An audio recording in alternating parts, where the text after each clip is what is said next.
নানুকে দেখতাম প্রায় সময় যখন বাসায় কোনো বড় বা ছোট প্রোগ্রাম হতো, বাকি সব বাবুর্চি করলেও নানু এই দইয়ের কাজটা নিজের হাতে করত। আর নানুর হাতের দই সবাই অনেক পছন্দ করেও খেত। আর সেখান থেকে আমার এই দই বানানোটা শেখা। আর নানুকে দেখতাম এই দইটা খুব সহজভাবেই বানিয়ে ফেলে। তবে খুব সহজ হলেও অনেকে হয়তো বা ছোট ছোট কিছু টিপস বা ট্রিক্সের অভাবে এই দইটা পারফেক্টলি বাসায় বসাতে পারে না। আর তাদের জন্য আমি ট্রাই করেছি আমার পুরো ভিডিওটিতে ছোট ছোট কিছু টিপস এবং ট্রিক্স শেয়ার করার জন্য, যাতে যারা বাসায় দই বানাতে চান তারা যাতে পারফেক্টলি বসাতে পারেন। আশা করছি পুরো ভিডিওটি যদি আপনারা না টেনে দেখেন, আপনারাও বাসায় পারফেক্ট দই তৈরি করতে পারবেন। কথা না বাড়িয়ে চলুন শুরু করে দিচ্ছি। প্রথমে আমি একটা প্যানে দিয়ে দিচ্ছি হাফ কাপের মতো চিনি। চিনিটা আমরা ক্যারামেল করে নিচ্ছি। এতে করে দইয়ের যেমন একটা সুন্দর কালার আসবে, তেমনি কিন্তু দই থেকে একটা এক্সট্রা ফ্লেভারও অ্যাড হবে। হাফ কাপ চিনিতে আমি কিন্তু 1 টেবিল চামচ পানি দিয়েছি। আর এই চিনি আর পানিটাকে খুব ভালো মতো আমি মিশিয়ে নিচ্ছি। আর এখন চুলাটাকে আমি অন করে দিব মিডিয়াম আঁচে। এর বেশি আঁচ দেওয়া যাবে না, তাহলে কিন্তু চিনিটা পুড়ে যাবে আর দইটা তিতা হয়ে যাবে। দেখতেই পারছেন চিনিটা কিন্তু হালকা বলক আসা শুরু করে দিয়েছে। এখন এটাকে আমি আবারও একটু নেড়ে মিশিয়ে দিচ্ছি, যাতে সব সাইড সমানভাবে ক্যারামেলাইজ হয়। এক সাইড বেশি হলে এক সাইড কম হলে সেক্ষেত্রে চিনিটা পুড়ে যাওয়ার চান্স বেশি থাকে। আমি ট্রাই করেছি না কেটে পুরোটা দেখানোর জন্য। এতে করে যারা বাসায় দই পাততে চান কিন্তু কোনো না কোনো প্রবলেম হয়, তাদের জন্য একটু হলেও হেল্প হবে। আমার চিনিটা কিন্তু একদম পারফেক্টভাবে ক্যারামেল হয়ে গেছে। এখন এর মধ্যে আমি অ্যাড করে দিচ্ছি হালকা কুসুম গরম দুধ। প্রথমে কিন্তু অল্প একটু দুধ দিয়ে আমরা এটাকে মিশিয়ে নেব। আর অনেকে এই ক্ষেত্রে কমপ্লেইন করে দুধ দেওয়ার পর দেখা যায় ক্যারামেলের কারণে দুধটা ফেটে যায়। তাদের জন্য বলছি, আপনি যদি দুধটা হালকা গরম করে নেন সেক্ষেত্রে কিন্তু দুধটা ফেটে যাবে না। তবে যদি একদম গরম ক্যারামেলের মধ্যে ঠান্ডা দুধটা দিয়ে দেন সেক্ষেত্রে কিন্তু দুধটা ফেটে যাবে। এটা হচ্ছে প্রথম টিপস। তাই অবশ্যই অল্প একটু দুধ আপনারা হালকা কুসুম গরম করে নিয়ে ক্যারামেলটার সাথে মিশিয়ে নিয়ে এর মধ্যে আমরা আবারও একটু অ্যাড করছি হালকা কুসুম গরম দুধ। প্রথম পর্যায়ে কিন্তু অবশ্যই হালকা কুসুম গরম দুধ বা গরম দুধই এর মধ্যে অ্যাড করতে হবে এবং ভালো মতো ক্যারামেলটাকে মিশিয়ে নিতে হবে। এখন আমি আবারও অল্প একটু কুসুম গরম দুধ এর মধ্যে মিশিয়ে দিচ্ছি। এখানে আমি প্রায় 1 কাপের মতো দুধ প্রথমে মিশিয়ে নিচ্ছি, যেটা আমি আগে থেকেই কুসুম গরম করে নিয়েছিলাম। এখন এটাকে ভালো মতো মিশিয়ে নিচ্ছি। মেশানো হয়ে গেছে। এখন এর মধ্যে আমি পুরো দুধটা অ্যাড করে দিচ্ছি। এখন যে দুধটা অ্যাড করছি সেটা কিন্তু ঠান্ডা। এখন এই ঠান্ডা দুধটা অ্যাড করলেও আমাদের দুধটা কিন্তু আর ফেটে যাবে না। আমি এখানে প্রায় 1.5 লিটারের মতো দুধ ব্যবহার করেছি। আর আমি কিন্তু এখানে তরল দুধটা ব্যবহার করেছি। তবে আপনারা চাইলে এক্ষেত্রে কিন্তু পাউডার মিল্কও ব্যবহার করতে পারেন। তবে যেটাই ব্যবহার করেন না কেন ট্রাই করবেন ফুল ক্রিম দুধটা ব্যবহার করতে। এতে করে দইটা কিন্তু খুব ভালো হবে। মিডিয়াম আঁচে এখন দুধটাকে আমরা জাল করে নিচ্ছি বেশ কিছুক্ষণ। এখনও কিন্তু ক্যারামেলটা পুরোপুরি দুধের সাথে মিশেনি, তবে দুধের সাথে যখন মিশে যাবে তখন কিন্তু খুব সুন্দর একটা কালার আসে। এখন অ্যাড করে দিয়েছি আমি স্বাদ মতো চিনি।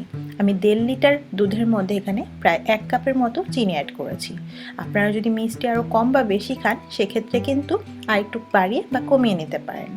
এখন এই সবগুলোকে আমরা ভালো মতো জাল করে নিব 5 থেকে 10 মিনিটের মতো, তবে মিডিয়াম আঁচে এবং নেড়ে নেড়ে, যাতে কোনোভাবেই নিচে লেগে না যায়। আর দেখতেই পেলেন আমি কিন্তু অল্প একটু লবণ এখানে অ্যাড করেছি। এতে করে কিন্তু দইয়ের স্বাদটা বহুগুণে বেড়ে যাবে। চুলার আঁচটা আমি কমিয়ে দিয়ে উপরে সর জমিয়ে নিয়েছি। এখন এই সরটাকে আমি উঠিয়ে নিব একটা চামচ দিয়ে। এটার সরটা কিন্তু আমরা জমাবো অন্য একটা প্যানে। আর এখান থেকে আমি এই প্রসেসে প্রায় 3 থেকে 4 বার সরটাকে সরিয়ে নেব। আর এই সরটা আমরা পরে ব্যবহার করব, এর কারণে এটার নাম মালাই দই। যদি আপনারা দইটা থেকে মালাইটা আলাদা করতে না চান সেক্ষেত্রে সেটা নর্মাল দইও সেম প্রসেসে করতে পারেন। শুধুমাত্র আপনাকে সরটা এর মধ্যেই রেখে দিতে হবে বা সর পড়তে দেওয়া যাবে না, কন্টিনিউয়াস নাড়তে হবে। তবে আমি যেহেতু সর উঠাচ্ছি তাই এই দুধটাকে আমি এখন নাড়াচাড়া দিচ্ছি না, যাতে করে উপরে খুব সুন্দরভাবে সর পড়ে। আর এভাবে কিন্তু সাইড থেকে নেড়ে নেড়ে আপনাকে সাইডে যে সরটা জমবে সেটাও দুধের মধ্যে মিশিয়ে দিতে হবে। কয়েকবার করার পর এখন কিন্তু দুধটা বেশ পাতলা হয়ে গেছে। যেহেতু আমরা এর মধ্যে থেকে সরটা উঠিয়ে নিয়েছি তাই এর মধ্যে আমি দিয়েছি 1 টেবিল চামচ পরিমাণ বাটার। এর কারণে এই দুধটা কিন্তু আবারও ফুল ক্রিম হয়ে গেল। এখন এই বাটারটা দিয়ে আমরা কিন্তু আর সরটা উঠাবো না। এখন এই সরটা যেটা জমেছে সেটা আমরা দুধের মধ্যেই মিশিয়ে দিব, কারণ এখন যদি আমি সরটা উঠিয়ে ফেলি তাহলে কিন্তু দুধটা আবারও পাতলা হয়ে যাবে।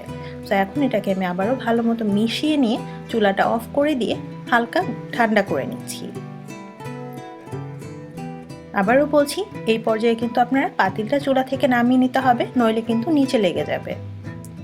দুধটা ঠান্ডা হতে হতে আমি এখানে দইয়ের মিশ্রণটা রেডি করে নিচ্ছি। আমি 1.5 লিটার দুধের জন্য এখানে প্রায় 1 কাপের মতো টক দই নিয়েছি, আর দইটাকে আমি একটা চালনিতে রেখে দিয়েছিলাম প্রায় আধা ঘন্টার জন্য, যাতে এর মধ্যে থেকে এক্সট্রা পানিটা সরে যায়।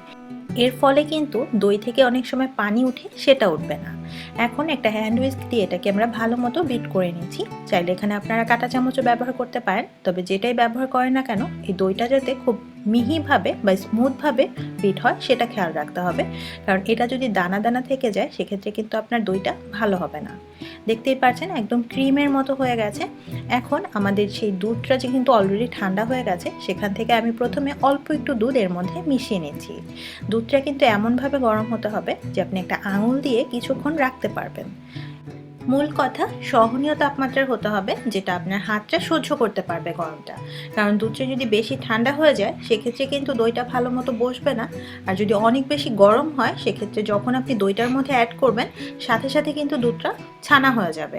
তাই খুব বেশি ইম্পর্ট্যান্ট এই দুধের তাপমাত্রাটা খুব ভালোভাবে চেক করে নেওয়া। দুধ আর দইয়ের মিশ্রণটা যখন খুব ভালো মতো মিশে যাবে, এখন এই মিশ্রণটাকে আমি যে দুধটা আমরা রেডি করে রেখেছিলাম তার মধ্যে এখন পুরোটা ঢেলে দিচ্ছি। চাইলে আপনারা দুধটাও এর মধ্যে ঢেলে দিতে পারেন, তবে আমার যেহেতু দুধের প্যানটা বেশি বড় তাই আমি সেখানেই এটাকে ঢেলে দিচ্ছি। আর এখন এটাকে আমি হ্যান্ড উইস্কটা দিয়ে প্রায় 5-6 মিনিটের মতো খুব ভালো মতো বিট করে নিচ্ছি। এতে করে দুধ আর দইটা খুব ভালো মতো মিশবে। নানুকে দেখতাম বড় দুইটা পাতিলের মাধ্যমে এটা করতো, একটা পাতিল থেকে আরেকটা পাতিলে খুব উঁচু থেকে এই দুধটা ঢালতো, এর ফলে এরকম একটা ফেনা ক্রিয়েট হতো। আর এই ফেনাটা নাকি দইটা দেখতে যেমন সুন্দর হয় খেতেও ভালো লাগে। আমিও কিন্তু সেম কাজটাই করেছি, তবে পাতিলে করিনি, হ্যান্ড উইস্ক দিয়ে করেছি। আর এখন এর মধ্যে অ্যাড করে দিচ্ছি আমরা যে মালাইটা বা সরটা উঠিয়ে রেখেছিলাম সেটা। আর এই মালাইটা দিয়ে কিন্তু এটাকে আর বিট করা যাবে না, তাহলে কিন্তু সরগুলো ভেঙে যাবে। এখন এই চামচটা দিয়ে হালকাভাবে নেড়ে নিচ্ছি। তবে একটা কথা বলে রাখি, এই পর্যায়ে সরটাকে কিন্তু আমি হালকা ভেঙে নিয়েছি। একটা চামচ দিয়ে আপনারা হালকা ভেঙে নিতে পারেন, এতে করে বড় বড় সরের যে দানাগুলো সেগুলো থাকবে না। তো ভালোভাবে মেশানো হয়ে গেছে। আর আমি আজকে এই দইটা সেট করব এরকম কফির কাপে। এটা কিন্তু কাগজের তৈরি, চাইলে আপনারা যে কোনো কিছুতেই কিন্তু এই দইটা সেট করতে পারেন। আমি সবগুলোতে নিয়ে নিয়েছি। আমি এখানে 15টা কাপে নিয়েছি, আর বাকি যে দুধটা ছিল সেটা একটা বড় প্যানে নিয়েছি। আপনাদেরকে দেখানোর সুবিধায় যে কোনো কিছুতেই কিন্তু আপনারা চাইলে এই দইটা সেট করতে পারেন। এখন এটাকে আমি ওভেনে রেখে দিব 100 ডিগ্রি সেলসিয়াসে ঠিক 1 ঘন্টার জন্য। ঠিক 1 ঘন্টা পর এটাকে আমি আরও 1 ঘন্টা রেখে দিয়েছিলাম ওভেনটা ঠান্ডা হওয়া পর্যন্ত। এতে করে দইটা কিন্তু খুব সুন্দর একটা টক ফ্লেভার অ্যাড হবে। যদি আপনারা টক ফ্লেভারটা অ্যাড করতে না চান সেক্ষেত্রে সাথে সাথে নামিয়ে ঠান্ডা করে নিতে পারেন, তবে আমি ওভেনে রেখে এটাকে ঠান্ডা করে নিয়েছি। আর এখন এটাকে আমি ফ্রিজে রেখে দিব আরও 1 ঘন্টার জন্য। ঠিক 1 ঘন্টা পর আমি এটাকে এখন ফ্রিজ থেকে নামিয়ে নিয়েছি, আর দেখিয়ে দিচ্ছি যেটা কতটা পারফেক্টলি সেট হয়েছে। আমি কিন্তু কাপটা উল্টো করে ধরেছি, তারপরও কিন্তু এটা পড়ে যাচ্ছে না। আর এখন আমি আপনাদেরকে একটু কেটে দেখিয়ে দিচ্ছি যে ভেতরটাও কত সুন্দর হয়েছে।